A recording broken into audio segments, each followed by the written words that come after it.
날이 참 많이 덥습니다. 그렇죠? 날이 참 많이 덥고 이런 날은 예배가 참 빨리 끝나면 좋겠구나, 그런 생각도 있을 줄 압니다.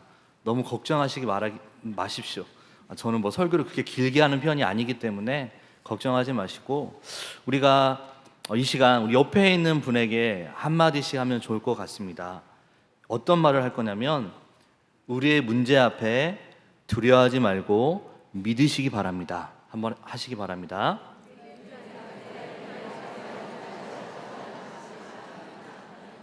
네, 두려워하지 마시고 믿는 여러분 되시길 바랍니다. 우리는 세상을 살아가다 보면 사람들로 하여금 배반을, 배신을, 뒤통수를 맞을 때가 있습니다. 그리고 배신을 당하면 이제 다시는 사람을 믿고 싶은 생각을 하지 않고 사람을 피하거나 사람을 두려워할 때가 있습니다. 이런 두려움은 우리가 신앙생활을 할 때도 비슷하게 경험하죠. 우리가 이 세상에 철저하게 하나님만 믿고 살아왔는데, 하나님 우리를 돌보지 않으시고, 그래서 우리 인생이 비참하게 되면 어떻게 할까 하는 걱정과 두려움이 있다는 것입니다. 예를 든다면, 우리가 하나님을 열심히 믿고 교회를 잘 섬기고 신앙생활을 하며 잘 살아가고 있는데, 우리의 힘으로는 감당할 수 없는 질병 혹은 사고 혹은 법적 소송, 이런 여러 가지 어려움이 갑자기 찾아올 때가 있다는 것입니다. 이때 우리는 하나님 한 분만 의지했는데 하나님이 우리를 안 도와주셔서 최악의 결과를 주시면, 이 최악의 결과가 나오면 절망하고 두려워하게 된다는 것이죠. 이럴 때 우리는 내가 믿는 신앙은 무엇이고 왜 하나님은 나를 도와주지 않으셨을까, 이런 생각, 이런 궁금증을 가진 게 된다는 것입니다. 그런데 이때 예수님 우리에게 이렇게 말씀하십니다. 두려워하지 말고 믿기만 해라. 오늘 본문을 살펴보면 두 가지의 사건이 뒤엉켜서 도저히 분리할 수 없게 되어 있습니다. 예수님께서 거라사의 한 군대에 귀신 들린 사람을 치료해 주시고 다시 호수 건너편으로 돌아오셨을 때 어려움을 당한 두 사람이 예수님을 기다리고 있었습니다. 한 사람은 그의 어린 딸이 거의 죽게 된 다급한 문제를 가지고 있는 회당장 신분을 가진 야이로라는 사람이었고, 또 한 사람은 12년 동안 혈루병으로 고생하던 이름 없는 한 여인이었습니다. 오늘 우리는 이 두 가지 사건, 혈루증 걸린 여인과 야이로의 딸에 대해서 한번 살펴보도록 하겠습니다. 첫 번째로 혈루증 걸린 여인이 등장합니다. 야이로는 자신의 어린 딸이 죽게 되자 긴급히 예수님을 찾아왔고 간곡하게 자신의 딸을 고쳐주실 것을 부탁드렸습니다. 그러자 예수님은 당연하게 야이로의 청을 들으시고 그를 뒤따라 가셨습니다. 수많은 사람들이 마치 좋은 구경거리가 생겼다는 듯이 야이로와 예수님을 에워싸며 따라가고 있었습니다. 그런데 야이로는 많은 사람이 에워싸는 것을 좋아하진 않았습니다. 못마땅했습니다. 지금 죽어가고 있는 딸을 생각하면 빨리 가야 하는데 많은 무리들이 에워싸고 있어서 빨리 갈 수 없었기 때문이라는 것이죠. 그래서 야이로의 마음은 조급하고 야이로는 서두릅니다. 이렇게 마음이 급하고 초조한 야이로의 마음을 더 애타게 하고 있는 사건이 갑자기 등장을 합니다. 바쁘게 서둘러 가 있던 예수님이 갑자기 가던 길을 멈추었습니다. 그리고 뒤돌아보셨죠. 누구냐? 누가 내 옷을 만졌지? 그런데 이때 이 얘기를 들은 제자들이 이야기를 합니다. 예수님, 주변을 한번 살펴보세요.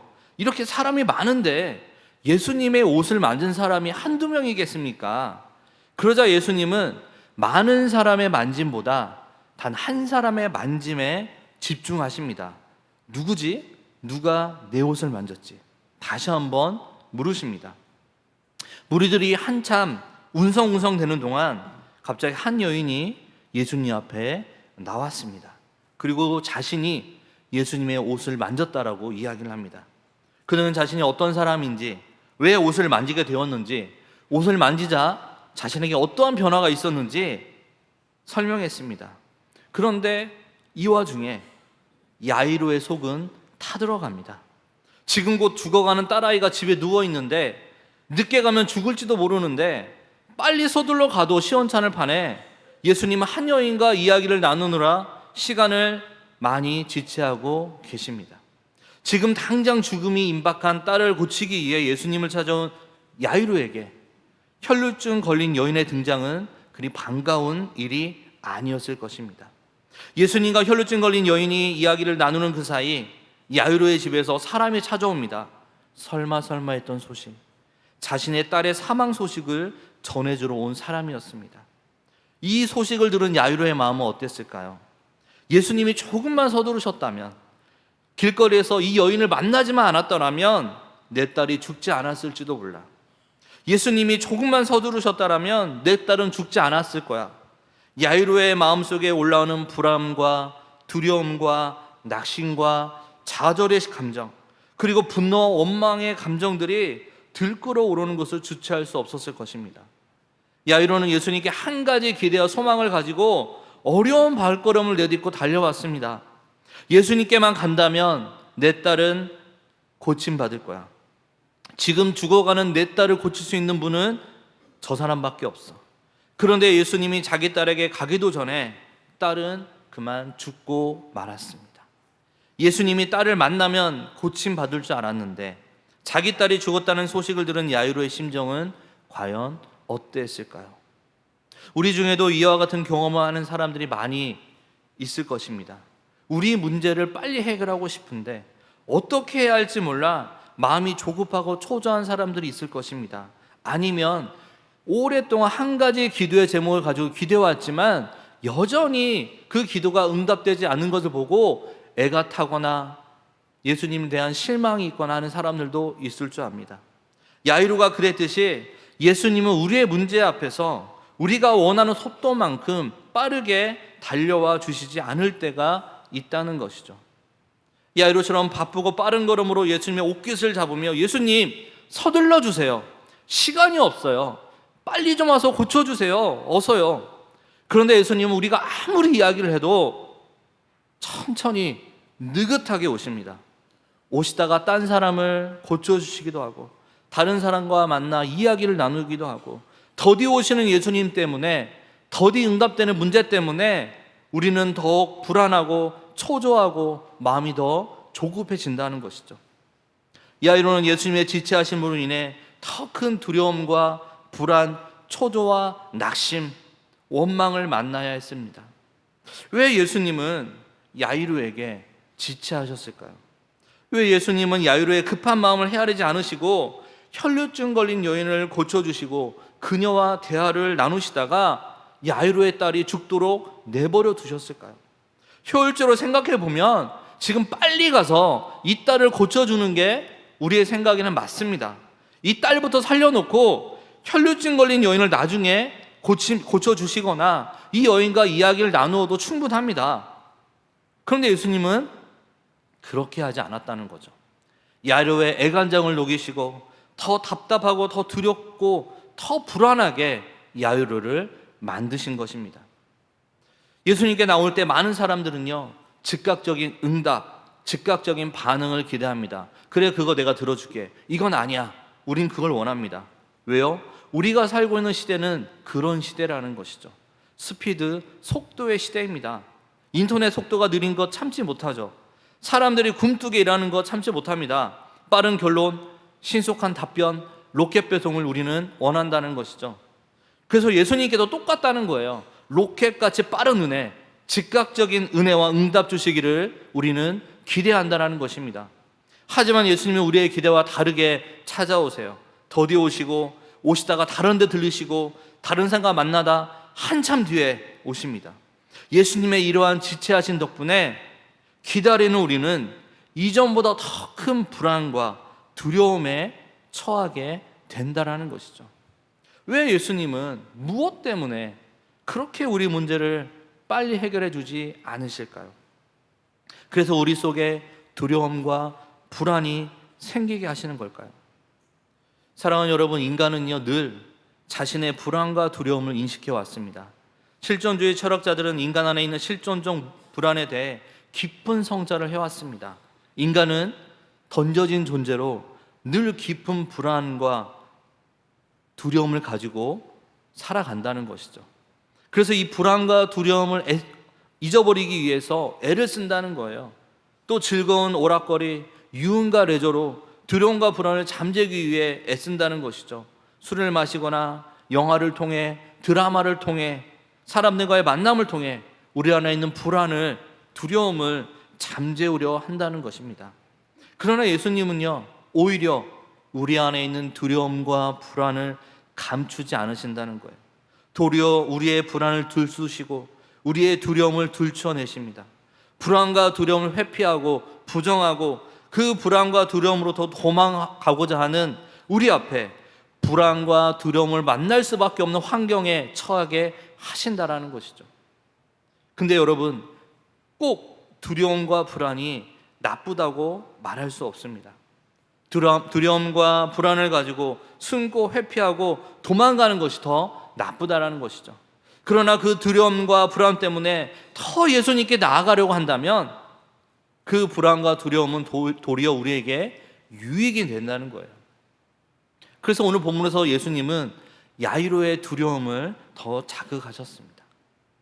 치료하기 위해서는 상처의 부위를 드러내야 되죠. 예수님은 우리 영혼의 저 깊은 밑바닥에 숨어있는 우리의 상처, 우리 속에 드러나지 않고 숨겨져 있는 깊은 영적인 문제들이 수면 위에 드러나도록 그렇게 하신다는 겁니다. 왜 그러시냐면 그 문제에 예수님은 손을 대기 원하시기 때문이라는 것이죠. 예수님을 믿는데 우리가 가진 상처, 우리가 가진 불안, 우리가 가진 두려움, 우리가 가진 문제들이 방해가 되기 때문이라는 것입니다. 예수님이 혈루증 걸린 여인을 찾으시고 그 여인과 대화를 나누셨기 때문에 야르의 불안과 두려움, 낙심은 더 많이 자극받았습니다. 예수님은요, 야이로의 딸이 문제가 아니라 야이로 안에 있는 불안과 두려움의 문제도 함께 다루기 원하셨다는 것이죠. 이제 오늘 본문에 이 혈루증 여인이 등장을 합니다. 무려 12년 동안 병을 앓아왔습니다. 혈루증은 부인들의 하혈병인데요, 아마 이 여인은 12년 동안 계속해서 심한 하혈을 하면서 큰 고통으로 시달렸던 것 같습니다. 그리고 이 병을 고쳐보려고 많은 의원들을, 용하다는 의원들을 많이 찾아갔겠죠. 하지만 병은 낫지 않았습니다. 더 중해졌다라고 오늘 본문은 이야기하고 있습니다. 여러분, 어떤 사람에게 원인을 알 수 없는 고질적인 질병을 안고 매번 고통 가운데 지내게 된다면 얼마나 그 삶이 괴롭고 힘들까요? 특히 율법에는 출혈병을 부정한 것으로 보았기 때문에 이 여인은 종교적으로도 부정한 여인이었습니다. 사회적으로 사람들과 함부로 관계할 수 없었을 거예요. 남편이 있었다면 아마 남편으로 하여금 이혼당했을 것입니다. 이 여인의 형편은 무려 12년 동안 돈은 돈대로 다 날리고 건강은 건강대로 더 심해지고 마음은 마음대로 다 상해서 더 이상 살아갈 소망조차 없었을 것입니다. 아마 죽지 못해 여인은 살고 있었을 거예요. 레위기 15장 25절부터 30절까지는 이러한 여성의 출혈을 부정한 것으로 규정하고 있어서 이 여인은 사람들 앞으로도 나아갈 수 없었고요. 일반인과 접촉하는 것은 허락조차 되지 않는 여인이었습니다. 그녀는요, 부정한 존재였어요. 사람들과 접촉을 피해서 혼자 살아가야만 하는 존재였습니다. 그런데 이 여인이 어느 날 예수님에 대한 소문을 듣고 한 가닥 희망을 가지게 되었다는 거예요. 그런 그녀가 예수님을 만나 도움 얻기를 원하고 있습니다. 그녀는 계속되는 출혈로 몸의 냄새가 많이 났기 때문에 이 냄새를 없애기 위해서 몸에 옷을 칭칭 닫고 사람들에게 들키지 않도록 몰래 사람들 틈에 숨어 예수님께 나왔습니다. 그녀가 예수님 앞에 나아가기 위해서 그녀는 율법을 어겨야 했습니다. 당시 율법을 어기는 것은요, 오늘날 법을 어기는 것보다 더 큰, 더 엄격한 처벌을 받아야 되는 위험한 문제였습니다. 자칫하다 추방될 수 있고 쫓겨날 수도 있다는 거예요. 그런데 그녀는 숨어서 야이로의 딸을 고치기 위해 가고 있는 예수님을 뒤따르는 무리들 틈에 끼어 몰래 예수님의 옷자락을 만졌습니다. 그는 예수님이 많은 무리와 함께 지나가실 때 그 가운데 섞여서 사람도 만졌을 거니까 몰래 만졌다는 것이죠. 그냥 저분은 능력이 많은 사람이다. 그러니까 저분의 옷자락에 손만 대면 내가 나을 수 있을 것이다. 막연하고 작은 믿음을 가지고 그렇게 한 것이고, 자신의 처지가 드러날까 봐 심히 두려워하면서 예수님께 접근한 겁니다. 그런데 이게 웬일입니까? 옷을 만지자마자 자신의 병이 나은 거예요. 그리고 이제 집에만 돌아가면 되는데 갑자기 예수님이 누가 자신의 옷을 만졌는지 물으십니다. 30절에 보니까 예수께서 그 능력이 자기에게서 나간 줄을 곧 스스로 아시고 무리 가운데서 돌이켜 말씀하시되 누가 내 옷에 손을 대었느냐 하시니. 왜 하필이면 예수님이 이 여인을 찾았을까요? 지금 바쁜 상황이에요. 그냥 가셔도 되는데 굳이 예수님은 찾았습니다. 예수님이 몰랐을까요? 당연히 아셨겠죠. 그리고 이 여인의 정체가 발각되면 이 여인이 어떻게 될 것이다, 그것도 아셨을 것입니다. 그런데 왜 하필이면 그 바쁜 와중에 여인을 찾으셨을까요? 오늘 본문 27절에도 보면 여인은 예수님의 옷에 손을 대었다라고 기록되어 있습니다. 그러나 원문에 보면요, 여인이 옷에 손을 댄 것이 아니라 여인이 손을 댄 것은요, 옷술이었다고 합니다. 당시 랍비들은요, 옷에 길게 늘어뜨린 옷술을 달고 다녔대요. 권위의 표시로 그들은 옷술을 옷에 달고 다녔던 것 같습니다. 예수님의 옷도 그랬던 것 같아요. 그런데 여러분, 이 옷술은요, 아무나 만질 수 있는 게 아니었습니다. 옷술을 만지는 것이 허락되는 두 가지 경우가 있었습니다. 오직 두 가지. 첫 번째는 그 옷을 입은 랍비가 허락해 줄 때만 만질 수 있었고요. 두 번째는 가족이 만지는 경우에만 옷술을 만지는 것이 허락이 되었다는 것이죠. 보면은 자녀들 중에 아빠가 있는데 갑자기 아빠한테 와서 아빠 배를 두드리거나 그러면 사람들은 딸이구나 알 거예요. 그것처럼 이 옷술을 만지는 것도 자녀에게만, 가족에게만 허락되었다는 것이죠. 그런데 여러분, 이 혈루증 걸린 여인은요, 예수님이 허락해 준 것도 아니고요, 예수님의 가족도 아닙니다. 그는 예수님의 허락도 없이 몰래 은밀하게 옷술을 만졌죠. 예수님은 그녀를 찾았습니다. 그는 예수님의 허락 없이 몰래 옷술을 만진 것이 들통날까 봐, 부정한 자신이 예수님을 만짐으로 예수님이 더럽힌 잘못이 들통날까 봐 이 여인은 두려웠을 거예요. 하지만 예수님이 찾으시는데 차마 숨길 수가 없었습니다. 그녀는 두렵고 떨리는 마음으로 덜덜 떨면서 예수님 앞에 나왔습니다. 예수님은 그녀를 찾아 이렇게 말씀하십니다. 34절에 예수께서 이르시되 딸아, 내 믿음이 너를 구원하였으니 평안히 가라. 내 병에서 놓여 건강할지어다. 예수님은 그녀가 예수님의 의지와 상관없이 치유받은 것이 아니라 예수님 자신이 원해서 고침받은 것이라는 것을 말해주고 싶었습니다. 내가 널 고쳐준 것이야. 내가 옷을 만지는 것을 내가 허락하노라. 그리고 너는 내 딸이고 내 가족이다. 실제 예수님은 이 여인을 딸이라고 본문에서 불렀습니다. 뒤에서 더 자세히 살펴보겠지만 예수님이 여자를 향해 딸아 부른 장면은 오늘 본문이 처음이자 마지막입니다. 예수님은 지금 여인에게 나는 내가 내 옷자락 만지는 것을 허락했다. 두려워하지 말아라. 그리고 너는 나의 딸, 나의 자녀인데 내가 내 옷을 만지는 것은 당연한 거다. 왜 그렇게 두려워하니? 딸이 아버지 옷을 만지는 것은 당연한 거 아니니? 딸아, 안심하고 평안히 돌아가라. 내 병에서 이제는 벗어나 건강하게 살아라. 예수님은 누가 자신을 만졌는지 알고 계심에도 불구하고 그녀가 예수님께 자신이 예수님을 만졌노라고 고백하도록 그녀를 찾으셨습니다. 누가 자신을 만졌는지 뻔히 알고 있지만 그녀가 스스로 예수님 앞에 나오기를 예수님은 원하셨고 사람들에게 내 딸이고 내 가족이라는 것을 확인시켜 주셨습니다. 그 여인이 율법을 어긴 자신을 찾는 예수님께 나오기가 두렵고 힘들었지만 그 두려움을 뛰어넘어 예수님께 나오기를 예수님은 원하셨다는 것이죠. 예수님은 분명 여인이 예수님이 누가 나를 만졌느냐는 물음에 쉽게 나올 수 없다는 것을 아셨습니다. 그러나 예수님은 혈루증 걸린 여인에게 그녀 자신이 그 병에서 낫고 싶은 만큼 예수님 자신도 그 병을 고쳐주고 싶으셨다는 것을 지금 보여주고 주신 것이죠. 단지 옷자락을 만졌기 때문에 자동적으로 고침받은 것이 아니라 예수님이 그녀를 고쳐주기 원하시기 때문에 그녀가 고침받았다는 사실을 사람들에게도 알려주고 싶었던 것입니다. 예수님 그녀의 마음속에 평안과 확신을 심어주고 싶으셨던 것이죠. 예수님이 그녀를 고치고 싶었다는 확신, 그녀에게 주어진 치료가 예수님의 선물이라는 것을 알려주고 싶으셨습니다. 그러기 위해 여인은 두렵지만 예수님, 제가 예수님의 옷자락을 만졌습니다. 고백해야 했습니다. 자신이 율법을 어겼다는 죄책감, 내가 예수님 옷자락을 만졌으니까 예수님까지 부정하게 만들어 놓았다는 두려움을 이기고 뚫고 나와야 했다라는 것이죠.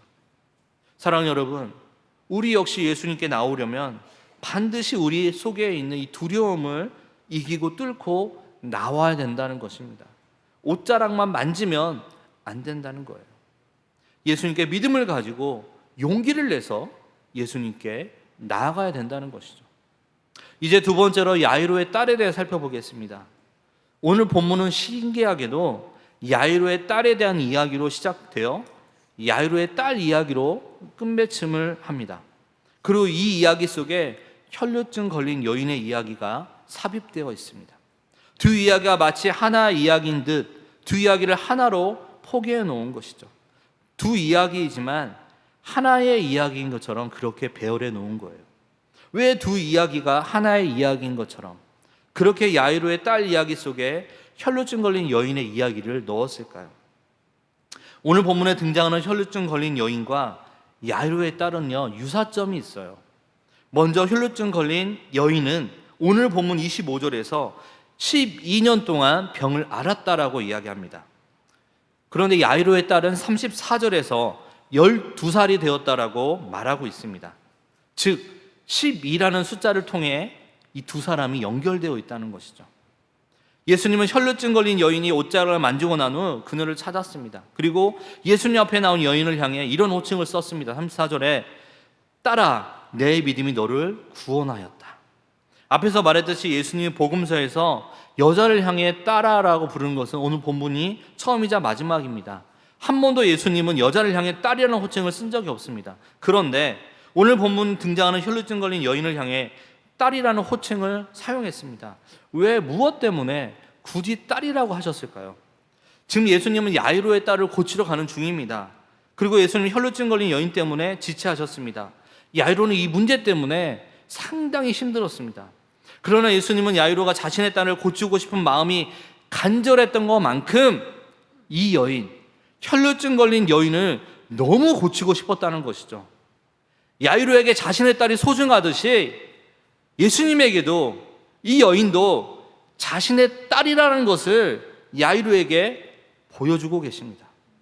야이로야, 12살 된 죽어가고 있는 내 딸이 소중하듯이 여기 12년 동안 혈루병에 묶여 있어서 사람들에게 버림받고 죄인 취급받던 이 딸도 나에게는 소중하다, 이렇게 말씀하고 계십니다.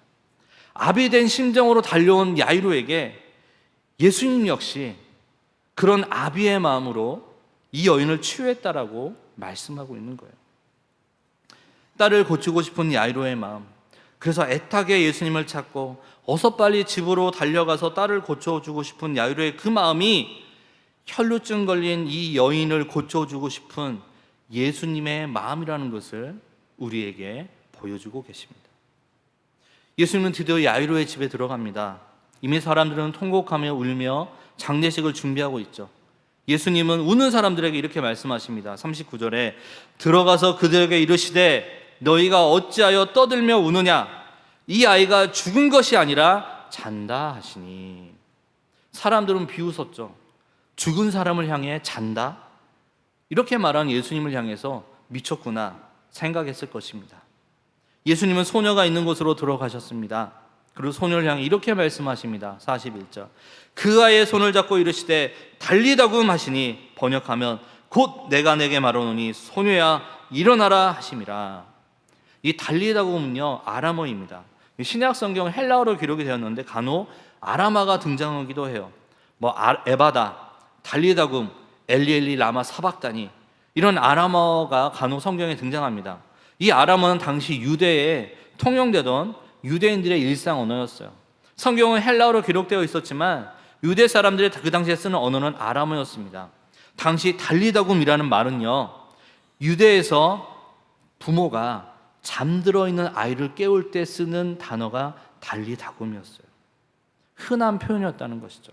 이것은 예수님이 이 소녀를 깨울 때 마치 아침에 잠든 자기 딸을 아이를 깨우는 부모처럼 이 아이를 깨우고 있다는 거예요.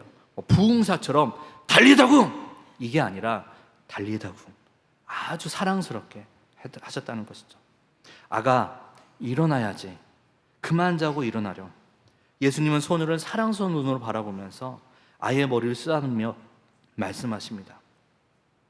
사랑하는 여러분, 많은 성도들이요, 예수님이 우리를 고치는 것이 그분은 많은 능력이 있기 때문이다, 이런 생각을 합니다. 맞습니다. 예수님은 많은 능력이 있으시죠. 하지만 예수님이 우리를 고치는 것은요, 그분이 많은 능력이 있기 때문이 아니라 그분에게 많은 능력보다 많은 사랑이 있기 때문이라는 거예요.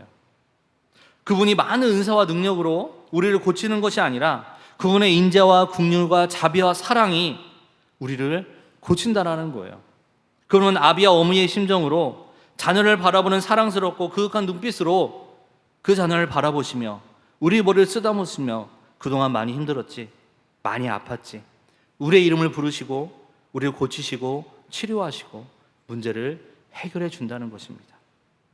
우리는 예수님께서 우리에게 어떤 능력과 초월적 은사로 우리를 치유하고 고치실 거라 생각을 합니다. 기도의 능력, 말씀의 능력으로만 우리를 고치실 것이다 생각을 해요. 그러나 예수님은요, 온유하고 따뜻하며 부드러운 사랑으로도 우리를 고치신다는 겁니다. 많은 성도들은 하나님에 대한 왜곡된 상을 가지고 있어요. 자신이 죄를 짓거나 잘못 살고 있을 때 하나님은 우리에게 병을 주셔서 사고가 나게 하셔서 우리의 다리 몽댕이를 분질러서 하나님께 돌아오게 하는 그런 분으로 알고 있습니다. 하나님이 힘으로 우리를 꺾이시고 눕히시고 제압하는 분이다라고 우리는 생각을 합니다. 그런 형제 자매들은 하나님이 아버지다라는 사실을 모르고 있는 것입니다. 자기 자식이 사고가 나고 병들고 아프게 만들길 좋아하는 부모는요, 이상한 부모예요. 하나님은 그런 아버지가 아니에요. 육신의 부모도 그렇게 하지 않는다는 거죠. 우리의 문제에서 우리를 벗어나게 하실 때, 우리를 고쳐주실 때, 우리의 무감각함과 우리의 영적 문제에서 우리를 끄집어내실 때 그분은 자신의 능력으로 우리를 끄집어내시는 게 아닙니다. 그분은 우리를 어루만지고 우리의 두 눈을 바라보면서 우리에게 부드러운 음성으로 우리를 깨우십니다. 사랑하는 성도 여러분, 우리는 예수님은 능력이 많으신 분으로 알고 있지만, 그래서 그분이 우리를 능력으로 구원하고 능력으로 치유하고 능력으로 변화시킨다고 알고 있지만 그게 아니라는 거예요. 그분의 사랑, 아비와 어미의 마음이 우리를 고치고 우리를 변화시킨다는 것입니다. 우리는 오늘 말씀에서 두 가지 사실을 깨달았습니다. 이 아이로와 혈루증 걸린 여인을 통해 두려움을 내려놓고 용기를 내어 하나님께 나아가면 된다는 것입니다. 그리고 예수님은 능력이 많으신 분이기보다 우리를 향한 사랑이 더 많으시기 때문에 우리를 고쳐주시고 우리를 문제를 해결해 주시고 우리에게 응답하신다는 것입니다. 사랑과 은혜가 많으신 충만하신 예수님이 여러분을 깨우실 것입니다. 두려워하지 말고 믿고 예수님께 용기를 가지고 나아가는 사랑하는 동북의 모든 성도 되시기를 주의 이름으로 축원합니다. 기도하겠습니다. 하나님 아버지, 감사합니다. 오늘도 말씀을 통해 깨달았습니다. 예수님은 능력이 많으셔서 우리를 고치는 것이 아니라 사랑이 많으셔서 우리의 문제와 고민과 아픔을 고치시는 것을 알게 되었습니다. 그 사랑과 은혜에 감사함으로 살아가는 우리 모두가 되도록 인도하여 주시옵소서. 오늘도 우리 가운데 함께 하신 주님 감사드리며 예수 그리스도 이름으로 기도합나이다. 아멘.